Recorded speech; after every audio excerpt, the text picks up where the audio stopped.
17 Agustus 1945, banyak kejadian-kejadian yang kemudian terjadi di Republik ini. Kenapa? Karena Belanda tidak mau kehilangan apa yang namanya the Dutch East India itu. Kenapa demikian? Karena Anda tahu semua yang namanya kebutuhan keuangan Belanda itu asalnya dari Indonesia, ya. Dan itu yang kemudian menjadikan Republik ini benar-benar kalau sekarang mungkin disebutnya ATM, kartu ATM-nya Belanda, baik itu untuk membangun negara tersebut atau untuk kemudian hal-hal yang lain juga. Mungkin itu terlalu halus, mungkin kita dihisap sebenarnya. Iya betul. Iya itulah. Nah itu yang boleh dikatakan masa keemasan dari demokrasi kita pada era awal-awal kemerdekaan kalau menurut saya. Jadi 57 itu adalah masa yang boleh dikatakan 7 tahun masa keemasan di mana partai-partai politik itu juga memegang peran dominan, pemimpin-pemimpin politik sipil memegang peranan dominan di dalam sistem politik Indonesia, dan mereka hormat, respect ya, dan juga mematuhi apa yang ada di dalam konstitusi negara pada saat itu ketika mereka sedang bertarung untuk menduduki jabatan pemerintahan. Ya, makanya saya termasuk orang juga yang tidak setuju ya ketika ada gagasan bahwa presiden itu bisa diajukan secara independen, kan? Bukan dari partai politik. Bukan ya.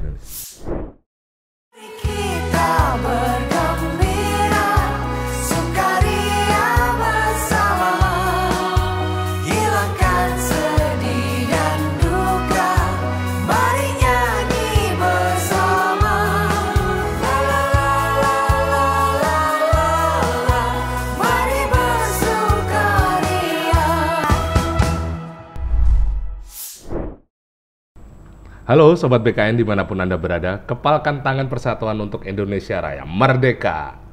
Nah, kembali lagi bersama kami di Podcast BKN. Terima kasih sudah mau bercengkrama bersama kami di sore hari ini di BKN PDI Perjuangan. Pada tahun 2023 kali ini, kita kembali lagi di acara program Bung Karno Series, di mana dalam 1 bulan ini kita akan ngobrol banyak tentang story-story tentang Bung Karno. Dan pada kesempatan kali ini, kita sudah bersama dengan Prof. Ikrar Nusa Bakti. Beliau adalah tenaga profesional di Lemhanas dan juga Duta Besar berkuasa penuh di negara Tunisia pada tahun 2017-2021. Selamat sore, Prof. Selamat sore. Terima kasih, Prof. Udah mau menerima undangan kami, Prof. Ya. Jadi pada podcast sore hari ini sebenarnya kita pengen menyingkap tabir sejarah begitu ya. Kalau banyak ada gium yang bisa kita gunakan, lihatlah sejarah maka kau akan bisa menentukan masa depan, kan kira-kira begitu. Jadi kita akan bedah dari waktu Indonesia merdeka 17 Agustus 1945, bagaimana peran Bung Karno sampai kemudian lengser di tahun 1965. Ini ada beberapa periode sejarah begitu, Prof. Boleh dijelaskan, Prof, pada era 1945 pada waktu kita merdeka 17 Agustus sampai 1949 ini terjadi apa saja? Situasi sosial politiknya seperti apa begitu? Ya, kita tahu bahwa ada beberapa tanggal yang boleh dikatakan keramat buat Republik Indonesia ya. Jadi sebelum tanggal 17 itu ada tanggal 15 Agustus. 15 Agustus itu tahun 45 itu Jepang menyerah kepada Amerika Serikat pada sekutu. 15 Agustus misalnya 1962 itu adalah perjanjian New York yang mengembalikan Irian Barat ke pangkuan Ibu Pertiwi. 15 Agustus 2005 itu adalah perjanjian Helsinki ketika pemerintah Indonesia dan juga gerakan Aceh Merdeka menandatangani MOU Helsinki, dan kemudian kita tahu akhirnya Aceh kembali bukan menjadi bagian ya, tapi benar-benar merasakan sebagai bagian dari Republik Indonesia di Wongke. Dan ada tahu sejak penandatanganan MOU Helsinki itu tidak pernah ada lagi pertempuran ataupun bunyi senjata yang membunuh GAM, TNI ataupun Polri.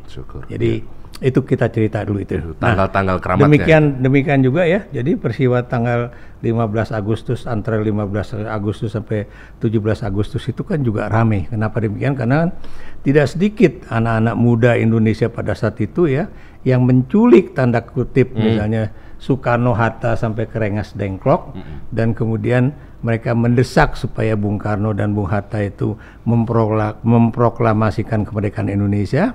Tapi kemudian Bung Karno dan Bung Hatta bilang kita belum punya proklamasi, dan akhirnya kemudian Anda tahu naskah proklamasi akhirnya disiapkan di Jalan Diponegoro ya. Di rumah Laksamana Maeda, dan kemudian pada hari Jumat 17 Agustus 1945 itu akhirnya proklamasi diucapkan ya, diproklamasikan oleh Bung Karno. Dan Anda jangan lupa di situ belum ada wartawan yang kemudian merekam ketika naskah proklamasi itu diproklamasikan oleh Bung Karno, dan itu baru kemudian direkam belakangan ya ketika Yusuf Ronodipuro dari RRI kemudian merekam kembali suara Bung Karno itu. Jadi itu menunjukkan betapa memang gerakan-gerakan kemerdekaan Indonesia itu bukan dalam artian satu perencanaan yang hebat gitu kan, tapi banyak sekali kejadian-kejadian yang memang harus kemudian itu terjadi dan kemudian harus ditangani, harus dilakukan supaya momen itu jangan sampai hilang. Jadi itulah itu lahirnya Republik Indonesia. Tapi Anda tahu sejak 17 Agustus 1945 banyak kejadian-kejadian yang kemudian terjadi di Republik ini. Kenapa? Karena Belanda tidak mau kehilangan apa yang namanya the Dutch East India itu. Kenapa demikian? Karena Anda tahu semua yang namanya kebutuhan keuangan Belanda itu asalnya dari Indonesia. Jadi berapa juta gulden ya sebenarnya kalau Anda berikan kesempatan untuk melihat di sini sebenarnya ada juga, tapi sayangnya saya nggak punya waktu ya. Tapi kalau nanti yang lain mungkin saya bisa ceritakan ya. Jadi per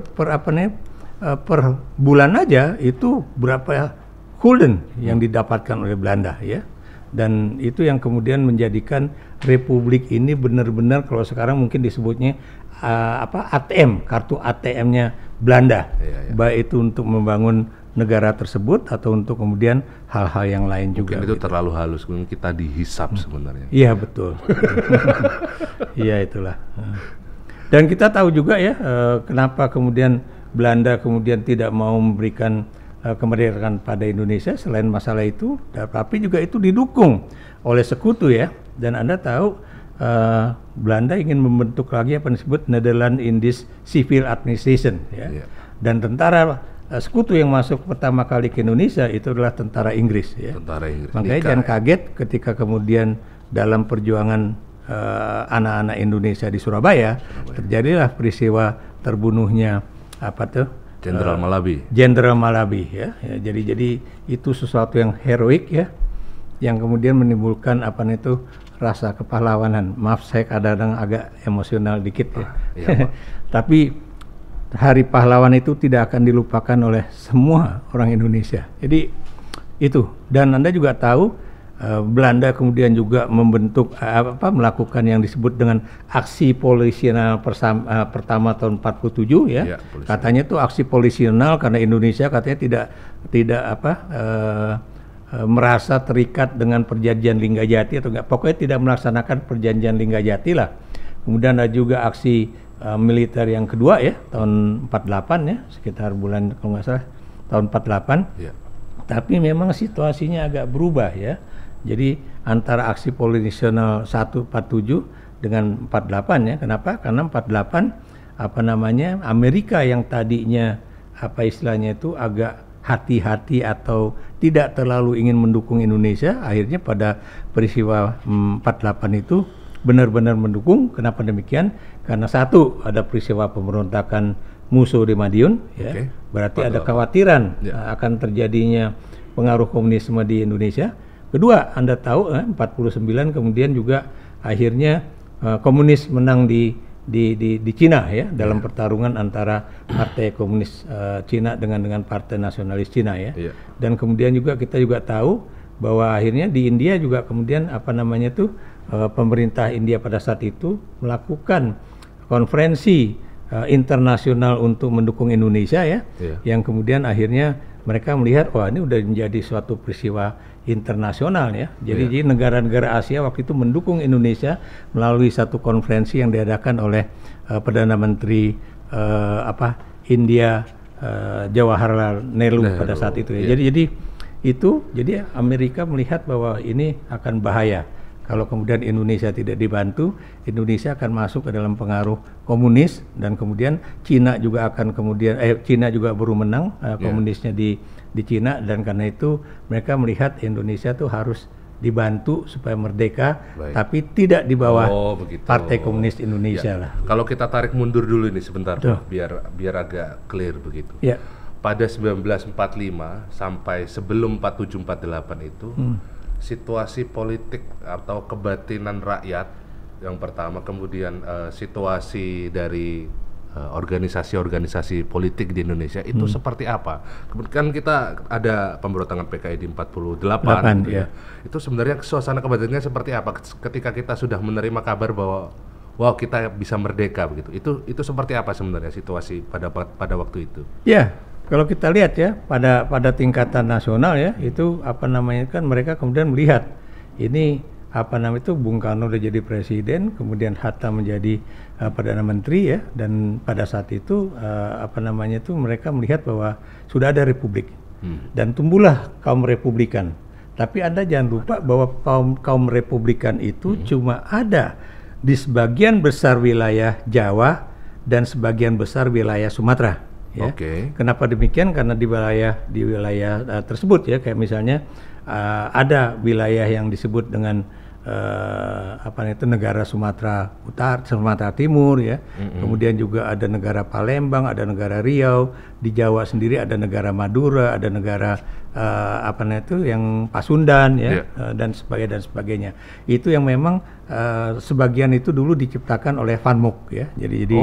Garis Van Mook. Ya, jadi supaya kenapa itu diciptakan dan kemudian pada penandatangan KMB kemudian menjadi bagian dari Republik Indonesia Serikat ya, karena biar gimana pun sekali lagi otak Belanda pada saat itu adalah bagaimana mereka menunggu kalau misalnya Republik Indonesia ini tidak bisa berdiri terlalu lama, itu Belanda bisa saja menjadi masuk kembali ke Indonesia ya. Makanya kalau Anda perhatikan ya, ketika Amerika Serikat memaksa supaya dilaksanakan konferensi meja bundar di Den Haag ya, itu Belanda juga masih tetap ingin memasukkan satu klausul di mana dalam pasal 2 ayat F-nya itu persoalan Irian Barat ya, itu akan diselesaikan dalam waktu 1 tahun dalam konteks Uni Indonesia Belanda. Nah ini persepsi Indonesia mengenai Uni Indonesia Belanda ini juga beda ya. Kalau Belanda tuh kan maunya pokoknya nih Uni Indonesia Belanda ini adalah suatu institusi ya, yang dimana Belanda juga bisa menentukan apa saja yang bisa dibahas di dalam Uni Indonesia Belanda itu, termasuk Irian Barat tadi ya.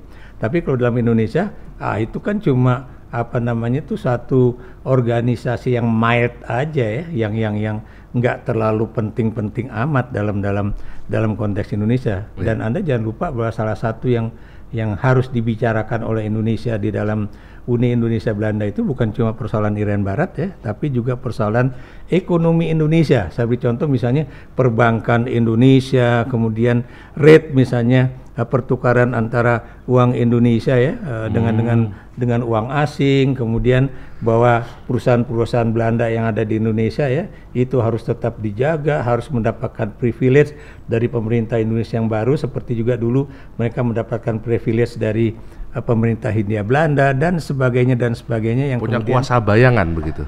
Ya, begitulah ya. Dan Anda juga tahu bahwa antara 45-49 itu banyak juga yang menyebutnya sebagai revolusi kemerdekaan ya. Ya, revolusi fisik kalau revolusi fisik ya. Ada juga mengatakan revolusi kemerdekaan.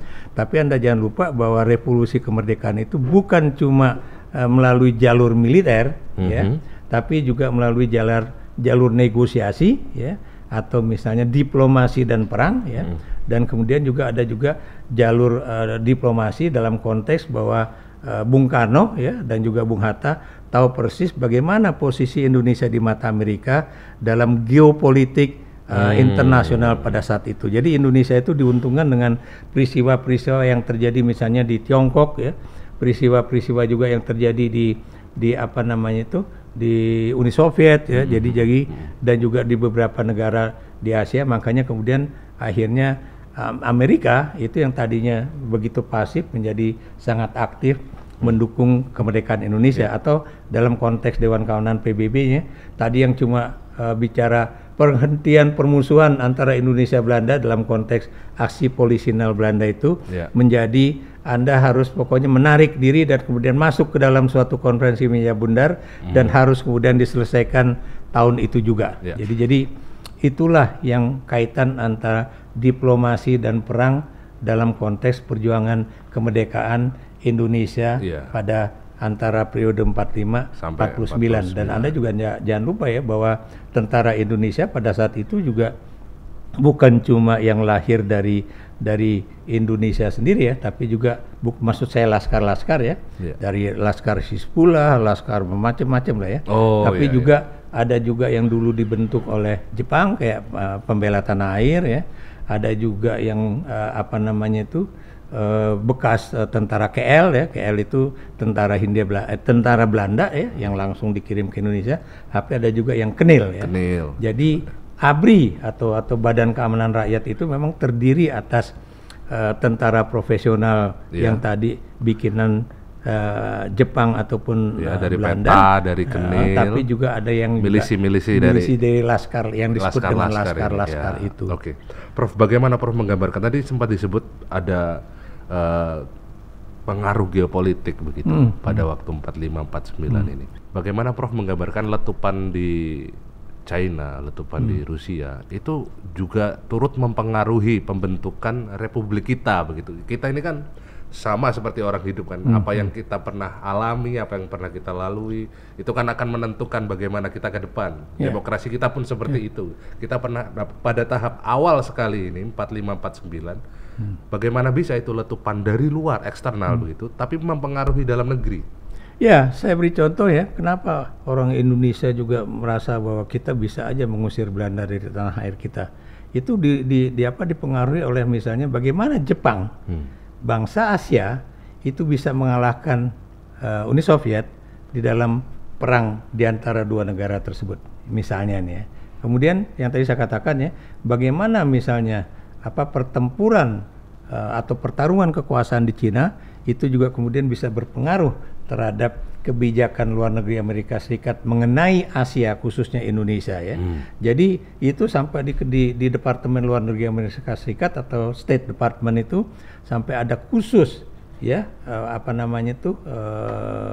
kantor khusus yang melihat bagaimana perkembangan politik di Asia Tenggara khususnya Indonesia. Kenapa demikian? Karena biar bagaimanapun Amerika tidak mau melihat Indonesia jatuh ke tangan komunis yang di mana Indonesia ini adalah negara terbesar di Asia Tenggara pada saat itu. Jadi ini yang kemudian dan ini sampai berlangsung sampai tahun 60-an ya. Misalnya ketika Vietnam jatuh ke tangan komunis, Amerika kemudian juga berjaga-jaga jangan sampai kemudian terjadi apa yang mereka sebut sebagai teori domino yang kemudian satu persatu negara di Asia Tenggara itu jatuh ke tangan komunis. Atau kalau saya lihat lebih jauh lagi ya, bagaimana Australia itu kemudian menurunkan satu kebijakan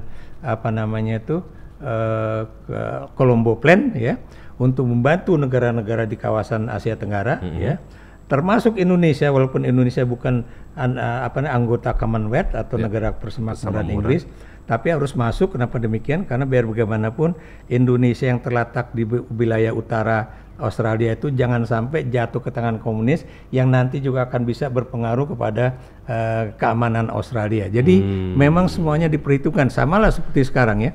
Bagaimana suatu peristiwa perang antara Rusia dengan Ukraina kemudian berpengaruh terhadap ekonomi global ya, dan kemudian juga politik internasional dan sebagainya ya. Atau sekarang juga bagaimana misalnya kehancuran sebuah bank di Amerika Serikat ya, itu kemudian seperti kita main kartu domino terus ikut berpengaruh terhadap perbankan di Swiss dan bahkan sekarang di Jerman dan sebagainya dan sebagainya. Jadi disitulah apa namanya teori yang tadi saya katakan sebab akibat atau teori domino itu banyak sekali berpengaruh ke dalam suatu cara berpikir dan juga pengambilan kekuasaan di dunia internasional pada saat itu.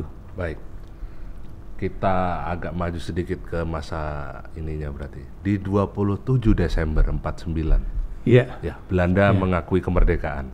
Apa yang terjadi sehingga dia Indonesia boleh merdeka begitu, atau mendapatkan pengakuan begitu ya. Kita akui Indonesia merdeka dengan pasca konferensi ya, pasca konferensi Meja Bundar. Apa saja yang terjadi? Ada timelinenya begitu, ada garis waktunya. Indonesia ini sudah melalui tahap-tahap ini. Karena saya dengar juga ada harga juga yang harus dibayar mahal oleh Indonesia. Ya, jadi tadi saya katakan bahwa aksi militer Belanda tahun 48 itu, Desember 48 itu menjadi suatu hal yang boleh dikatakan sangat penting. Kenapa? Karena itu yang kemudian juga mengubah cara pandang negara-negara yang disebut dengan negara-negara serikat yang dibentuk oleh Belanda itu, atau juga ada wilayah-wilayah yang lebih kecil ya, itu melihat bahwa Belanda ini rupanya bukan cuma ingin menghantam Republik Indonesia yang terdiri atas Sumatera dan Jawa, tapi juga ini akan mengambil yang namanya kedaulatan nasional satu wilayah namanya Indonesia ini ya, diambil alih kembali oleh Belanda ya. Makanya kemudian satu gerakan yang sangat kuat itu desakan untuk kemudian juga menentang Belanda atau kemudian bergabung kepada Republik itu juga dilakukan oleh kelompok-kelompok yang disebut dengan BFO itu ya, Bijzonder Federal Fund Overlook atau apa namanya gitu. Jadi itu yang harus diingat, dan dengan adanya perubahan sikap dan politik dari negara-negara bagian bentukan FANMUK itu menjadikan satu kekuatan di Republik Indonesia. Makanya kemudian umur dari yang namanya Republik Indonesia Serikat itu hanya 8 bulan. Ya. Nah, ini itu. Para pendengar perlu tahu dulu, apa itu yang dibikin garis FANMUK itu apa, Prof? Waktu itu. Ya, jadi misalnya ya, kalau kita bisa lihat peta yang dibuat oleh Josh McTurnan Kane ya. Nanti kita tampilkan peta ini di. Jadi di situ kan dia menggambarkan ya, sebetulnya yang namanya Indonesia itu mana aja, mana yang bagian dari Republik Indonesia ya, dan mana yang bagian dari yang tadi saya katakan negara-negara bagian yang dibentuk oleh FANMUK gitu kan. Jadi FANMUK itu intinya juga begitu, bahwa dia itu ingin supaya Republik Indonesia tidak bisa menguasai cara berpikir dari tokoh-tokoh Republik Indonesia Serikat ya, khususnya negara Indonesia Timur yang paling gede ya. Dan kemudian juga negara Sumatera Timur ya, yang kemudian juga mereka pikir ini pasti kalau ini berubah, ini bisa kacau, dan ternyata benar ya. Jadi negara Indonesia Timur akhirnya berubah sikap bahwa kayaknya kita nggak bisa lagi nih bertahan dengan RIS ya. Makanya kemudian gerakan-gerakan Bung Hatta, kemudian tokoh-tokoh dari negara-negara serikat yang tadi saya katakan NIT misalnya, atau negara Kalimantan dan sebagainya ya, itu akhirnya kemudian mereka menyatu kepada Republik. Makanya kemudian pada 17 Agustus 1950 itu Bung Karno berpidato ya sebagai ulang tahun yang ke-5 ya, Republik Indonesia. Dia bilang bahwa kita tidak ada lagi yang namanya RIS, tapi kita kembali ke Republik Indonesia. Ini yang kemudian disebut oleh Josh McTurnan Kane ya dalam bukunya Revolution and Nationalism in Indonesia. Ini disebut sebagai kemenangan kaum Republikan. Oke. Kenapa kemenangan kaum Republikan? Karena memang kaum Republikan yang disebut dengan Republik Indonesia itu ya, dan itu yang kemudian bisa mempengaruhi cara berpikir dari negara-negara federal itu, yang kemudian melihat bahwa kita memang sebaiknya menjadi satu negara kesatuan dan bukan menjadi negara serikat yang dibentuk oleh Belanda, yang pada intinya sebenarnya untuk kemudian menginvasi Indonesia kembali saat Republik Indonesia itu kacau. Gitu. Prof, ada nggak sih korelasi begitu? Garis-garis yang dibuat sama Van Mook ini merupakan suatu divide et impera kah atau seperti apa? Ya memang. Jadi apa namanya itu? Kalau kita boleh ngomong terus terang ya. Yeah. Boleh.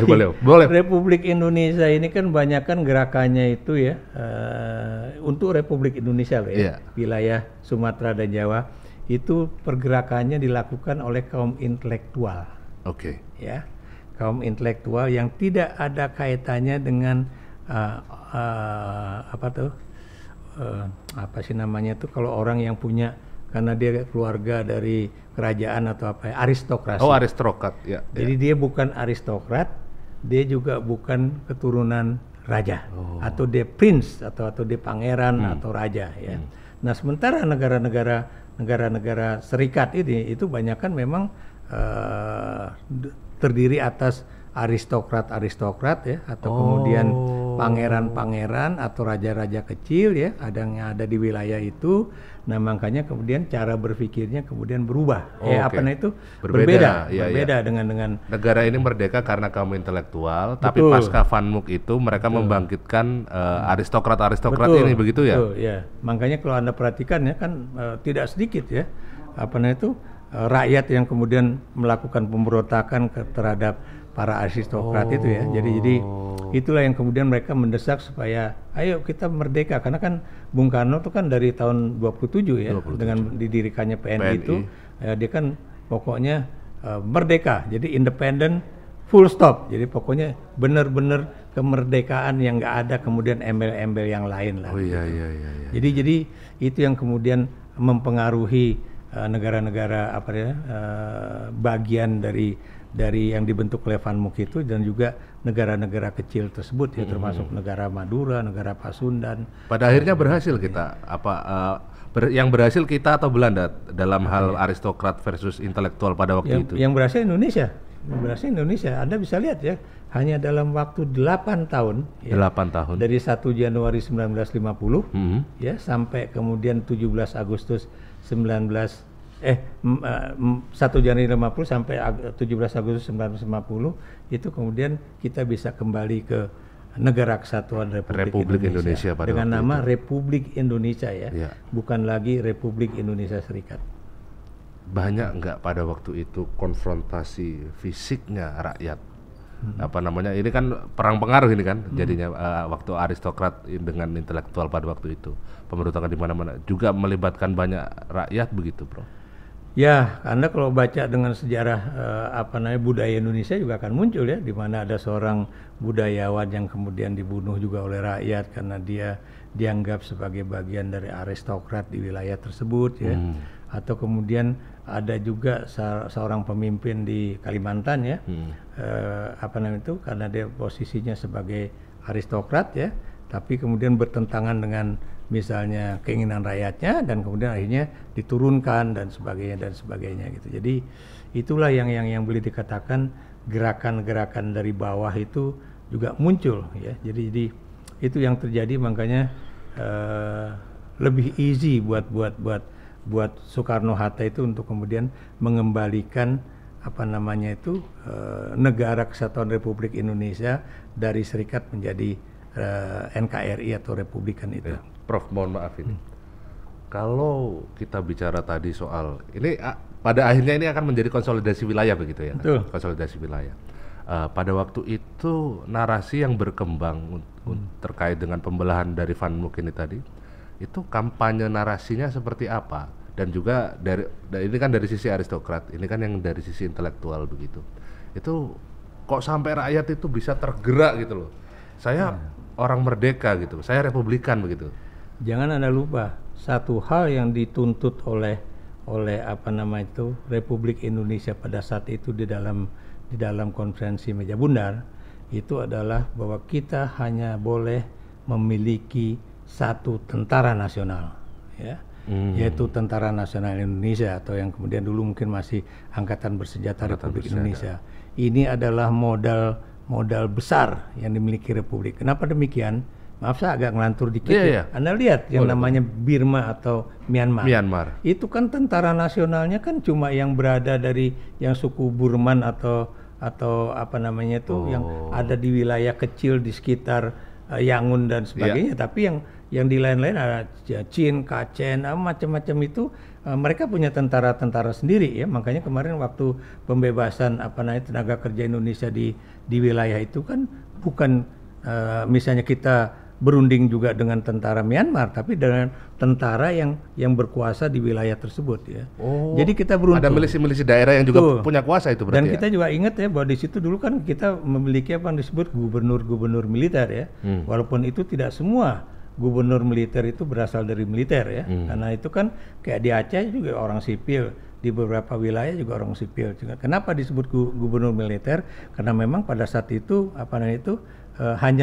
hanya militer lah yang kemudian memiliki sebagai institusi ya, yang tadi saya katakan bisa ada di di semua wilayah Indonesia, apakah itu wilayah di bawah Republik Indonesia ataukah itu wilayah di bawah Republik Indonesia Serikat dan sebagainya gitu. Jadi inilah yang kemudian menyatukan bangsa Indonesia menjadi satu. Dan Anda jangan lupa ya bagaimana Bung Karno juga melihat ya bahwa kita itu tadi saya katakan bukan bangsa yang terpecah antara pribumi, pendatang, kemudian juga ada ada Indo Belanda atau Indo Eropa atau kemudian orang Eropa sendiri. Tapi kalau Anda udah menjadi bagian dari Republik Indonesia, ya Anda harus berjuang juga untuk Indonesia. Dan saya rasa yang disebut dengan nation and character building yang dibangun Bung Karno itu akhirnya menjadikan satu wilayah itu akhirnya tetap menyatu di bawah bendera yang namanya Negara Kesatuan Republik Indonesia. Baik, Pak. Ini sudah dikode sama direkturnya. Kita beranjak ke masa selanjutnya di kala 49 berarti ya, 49 pada periode dekade 49-59. Kita bergerak maju menjadi sebuah negara demokrasi parlementer. Demokrasi parlementer. Bisa diceritakan, Prof? Itu prosesnya seperti apa sehingga terbentuk dan situasinya pada waktu itu? Ada beberapa kabinet yang mungkin saya ingat begitu ya. Ya, jadi kalau kita perhatikan ya, Bung Karno itu tidak menjadi presiden terlalu lama seperti yang orang pikirkan ya, 45-65 gitu atau 45-68. Tadi 45-49 Bung Karno, Bung Hatta. Tadi kan dia lebih banyak sebagai pemimpin nasional ya, karena itu dipilih oleh Komite Nasional Indonesia Pusat KNP, ya. Dan kemudian juga konstitusinya kan juga masih darurat ya. Dan makanya ketika Bung Karno dan Bung Hatta itu menjadi presiden dan wakil presiden, Bung Karno langsung mengangkat Syahrir menjadi Perdana Menteri. Dan kalau Anda tanya kenapa Syahrir menjadi Perdana Menteri, kalau menurut pikiran saya ya, karena Bung Hatta dan Bung Karno itu kan dipandang sebagai dua tokoh pemimpin yang pada saat itu mempersiapkan kemerdekaan Indonesia bersama juga Laksamaeda dan sebagainya. Kemudian ada yang mengatakan boneka Jepang dan sebagainya. Walaupun menurut saya itu kan persoalan taktik atau strategi kan. Sementara waktu itu yang boleh dikatakan bebas dari pengaruh Jepang ya, karena dia punya gerakan bawah tanah, itu adalah Syahrir. Nah makanya karena Syahrir juga dekat dengan negara-negara Barat, makanya Perdana Menteri Sultan Syahrir itu yang kemudian diangkat oleh Bung Karno menjadi Perdana Menteri pertama Republik Indonesia, karena perundingan-perundingan mengenai penyerahan kedaulatan dari Belanda kepada Indonesia itu memang lebih banyak dilakukan oleh Syahrir ya. Jadi mulai dari Linggarjati, kemudian Renville, kemudian Rumroyen, kemudian yang di Sulawesi Selatan itu ya, dan kemudian sampai kemudian terakhir konferensi meja bundar. Jadi itu. Dan kalau kita bicara mengenai demokrasi yang Anda sebutkan tadi, ya, itu memang itu disebut dengan demokrasi konstitusional kalau menurut Herbert Reed, ya. Kenapa konstitusional? Karena memang basis dari demokrasi itu adalah konstitusi Undang-Undang Dasar Negara Republik Indonesia, ya. Jadi itu yang harus Anda ingat, ya. Kalau nggak salah Undang-Undang Dasar 1950, Undang Dasar sementara ODS 1950, ya. Dan ini dianggap sebagai Undang-Undang Dasar yang paling lengkap dibandingkan dengan Undang-Undang Dasar 45 atau Undang-Undang Dasar RIS dan sebagainya, ya. Jadi ini makanya basisnya itu, dan ada 6, ya, kalau kita lihat, ya, 6 menurut Hafid, ya. Itu civilians played a dominant role. Jadi sipil itu memegang peranan yang sangat dominan, bukan militer. Ya, ini ciri pertama dari demokrasi parlementer. Bukan, Anda menyebutnya parlementer boleh, liberal boleh, tapi saya menggunakan yang dikatakan Hafid, ya, konstitusional aja lah, karena itu basisnya konstitusi. Baik. Kemudian parties were of great importance. Jadi partai politik menduduki peran yang boleh dengan sangat penting, ya. The contenders for power showed respect for rules of the game, which were closely related to the existing consensus. Jadi kalau kita bertarung untuk menjadi calon presiden atau whatever posisi yang Anda pertarungkan, itu semuanya respect kepada aturan main yang berlaku di situ, ya. Jadi aturan main yang ditentukan oleh konstitusi dan juga undang-undang, ya. Jadi mereka nggak main yang lain-lain, gitu kan. Kemudian most member of political elite had some sort of commitment to symbols connected with constitutional democracy. Semua yang namanya elit politik Indonesia pada saat itu, semuanya itu boleh dikatakan punya komitmen pada simbol-simbol demokrasi yang ada di dalam konstitusi negara itu, ya. Jadi itu. Kemudian civil liberties were rarely infringed. Jadi kebebasan sipil hampir-hampir nggak pernah diganggu. Tidak pernah diganggu. Tidak pernah diganggu. Jadi sangat terjamin pada waktu itu. Boleh dikatakan dijamin, ya. Dan finally governments use coercion sparingly. Jadi pemerintah yang ada pada saat itu jarang sekali menggunakan paksaan di dalam menjalankan pemerintahannya pada saat itu. Nah, itu yang boleh dikatakan masa keemasan dari demokrasi kita pada era awal-awal kemerdekaan kalau menurut saya. Jadi 57 itu adalah masa yang boleh dikatakan 7 tahun masa keemasan di mana partai-partai politik itu juga memegang peran dominan, pemimpin-pemimpin politik sipil memegang peranan dominan di dalam sistem politik Indonesia, dan mereka hormat, respect, ya, dan juga mematuhi apa yang ada di dalam konstitusi negara pada saat itu ketika mereka sedang bertarung untuk menduduki jabatan pemerintahan, gitu. Baik. Kalau tadi di awal saya nyebut kalau nggak salah 4959, Prof. Ya. Kenapa Prof nyebutnya 5057? Kenapa? Begini. Kenapa? Kenapa saya lebih pegang bukunya Fit, ya? Karena tahun 57 yaitu masa akhir dari pemerintahan kabinet kabinet PNI pada saat itu, ya. Siapa namanya? Saya lupa lagi. Ali Sastro Amijoyo yang kedua, ya. Ya. Kenapa Ali Sastro Amijoyo kedua itu kemudian muncul berbagai persoalan besar, ya? Karena Anda tahu, ya, pada era kabinet Ali Sastro Amijoyo kedua itu kemudian turunlah apa yang disebut dengan Undang-Undang Darurat, ya. Undang-Undang Darurat. Kenapa Undang-Undang Darurat terjadi? Ya, karena waktu itu terjadi pemberontakan di berbagai wilayah Indonesia, khususnya di sebagian wilayah Sumatera dan sebagian Sulawesi, yang kemudian kita tahu sebagai kayak pemberontakan Kahar Muzakar, kemudian Permesta PRRI di Sumatera dan Permesta di Sulawesi. Prof, ketika ini ada beberapa substansi yang muncul dari 4959 nih tadi, 5057. Ada demokrasi yang betul begitu, di mana kita respectful antara anggota partai untuk perebutan kontestasi jabatan publik. Kemudian ada beberapa pemberontakan di daerah. Kemudian undang-undang sementara 1950 itu pada akhirnya diakhiri dengan dekret. Ya. Jadi begini, kenapa saya katakan 57 dulu ya? Ya. Jadi tanggal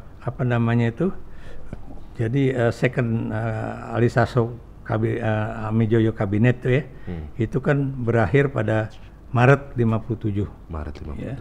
Dan kemudian Bung Karno membentuk Zakon Kabinet. Inilah pertama kalinya Bung Karno atau presiden menggunakan istilah Zakon Kabinet atau kabinet ahli.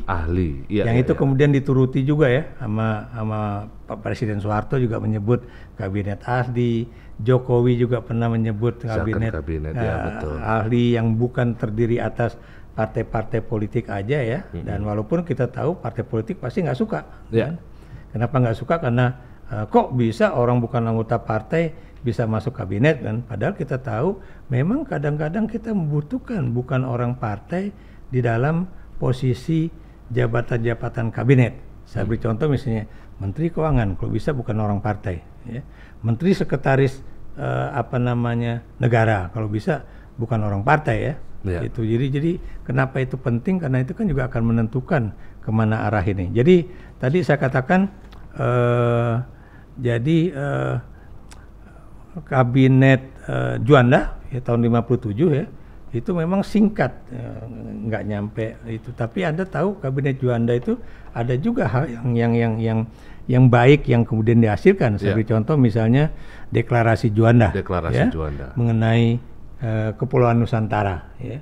Kalau nggak ada deklarasi Juanda itu Anda bisa bayangkan semua negara itu bisa menggunakan selat di antara pulau di Indonesia itu untuk kemudian lalu lalang senaknya, bahkan bisa kemudian alur laut kepulauan Indonesia itu bisa digunakan oleh negara-negara tidak untuk tujuan peaceful perhubungan yang damai ya, tapi atau jalur yang damai, tapi bisa juga untuk kepentingan yang lain. Kenapa demikian? Karena di antara selat-selat di Indonesia itu ada yang kemudian lebarnya itu melebihi dari batas laut yang diberikan oleh internasional untuk batas laut suatu negara.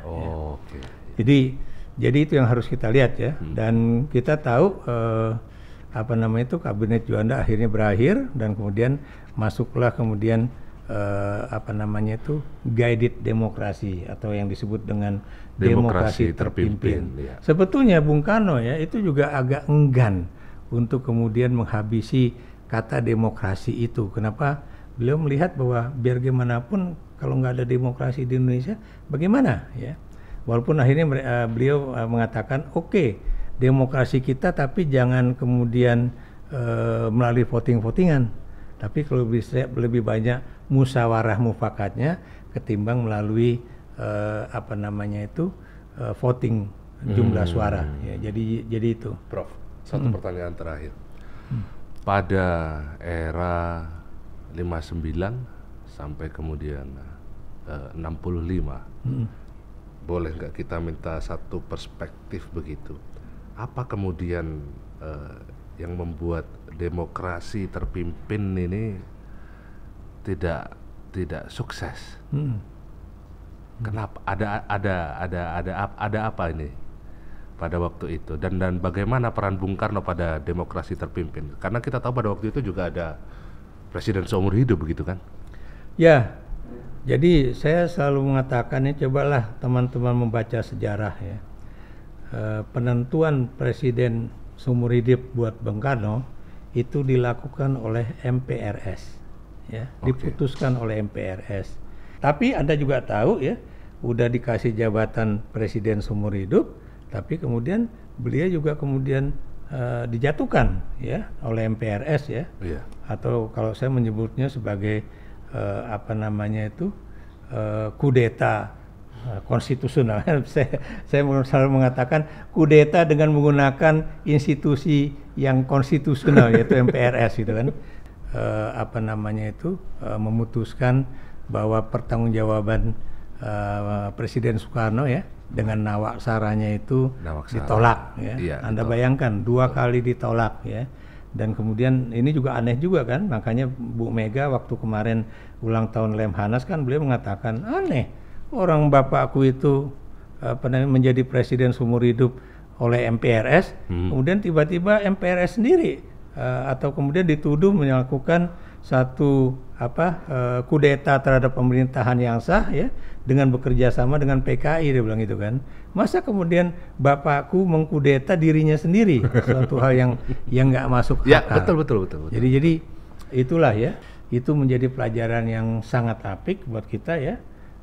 Maksud saya di sini adalah bahwa seorang pemimpin, apakah itu presiden ataukah siapapun nantinya ya, itu jangan sampai kemudian membuka kotak Pandora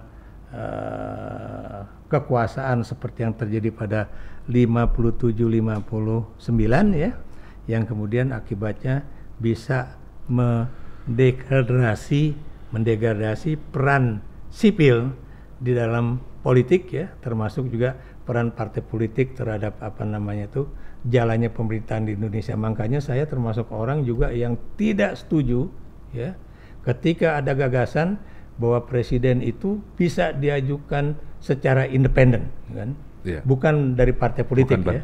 Dulu teman saya yang sekarang jadi duta besar juga di salah satu negara bekas Uni Soviet ya, itu dulu pernah berdebat sama saya di televisi ya. Fajrul Rahman ya. dia mendukung presiden dari kandidat independen. Saya bilang nggak bisa, harus dari partai. Maksud saya, dia aja nggak pernah mengelola partai, bagaimana dia bisa mengelola republik? Karena betul. Kenapa saya katakan demikian? Mengelola partai politik itu bukan seperti mengelola suatu perusahaan dagang, ya. Nggak gampang. Anda bisa lihat lah ya, sangat kompleks. Mana yang kemudian bisa bertahan ya, dan mana yang kemudian sedikit demi sedikit kemudian berkurang power kekuasaannya dan kemudian hilang. Ya. Golkar aja udah berkuasa 32 tahun era Orde Baru ya. Sekarang akhirnya turun juga kan di dalam itu turun menjadi nomor 3 atau nomor 4 ya.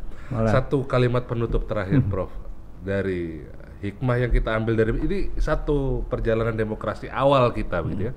Dari merdeka 1945 sampai 65, 20 tahun demokrasi pada waktu itu. Perjalanan republik. Satu kalimat penutup, apa yang bisa Prof sampaikan? Kalau buat saya, karena kita sudah sepakat bahwa kita akan melakukan reformasi total, jangan berhenti ya. Memang perjalanan demokrasi kita itu tidak sempurna. Kita tidak boleh lagi membuat satu keputusan yang tidak konstitusional untuk menghentikan sebuah proses demokrasi itu sendiri ya, seperti demokrasi konstitusional pada tahun 50-an. Kenapa demikian? Sekali kita kemudian juga menyetop kembali proses demokrasi menuju kemapanan berdemokrasi itu juga akan kemudian membalikkan kembali jarum jam ya untuk kembali ke era tahun 49-59. Jadi itu yang tidak boleh terjadi kembali. Ya, kita harus tetap strict pada satu tujuan. Tahun misalnya 2045, 100 tahun Indonesia merdeka, kalau bisa kita akan menjadi negara nomor 4 di dunia atau nomor 5 di dunia dalam hal yang terkait dengan keadilan dan juga kesejahteraan rakyat Indonesia. Ya, jadi itu yang harus kita pertahankan. Jangan sampai kemudian kita kemudian berpikir kembali untuk kemudian bahwa banyak sekali anggota partai politik itu yang korupsi dan kemudian ya udahlah jangan dikasih lagi nih kesempatan partai politik untuk menduduki jabatan-jabatan politik yang tinggi dan sebagainya sebagainya. Jadi itu adalah jas merahnya Bung Karno. Jangan sekali-sekali melupakan sejarah ya. Apa yang udah terjadi harus tetap kita ingat dan jangan boleh kita lupa apa yang terjadi pada masa lalu, karena kita juga harus melihat masa depan Indonesia, masa depan anak-anak Indonesia itu harus menjadi masa depan Indonesia yang emas ya, dan juga masa depan anak-anak Indonesia yang juga emas dan bukan masa depan yang suram gitu. Ya, baik, terima kasih banyak. Ini obrolan yang luar biasa sekali dengan Prof. Ikrar Nusa Bakti. Teman-teman, sampai di sini dulu perjumpaan kita. Jangan lupa follow semua akun media sosial BKN ada di bawah ini. Sampai jumpa. Terima kasih Prof. Sama-sama. Salam sehat selalu. Merdeka. Ya, merdeka.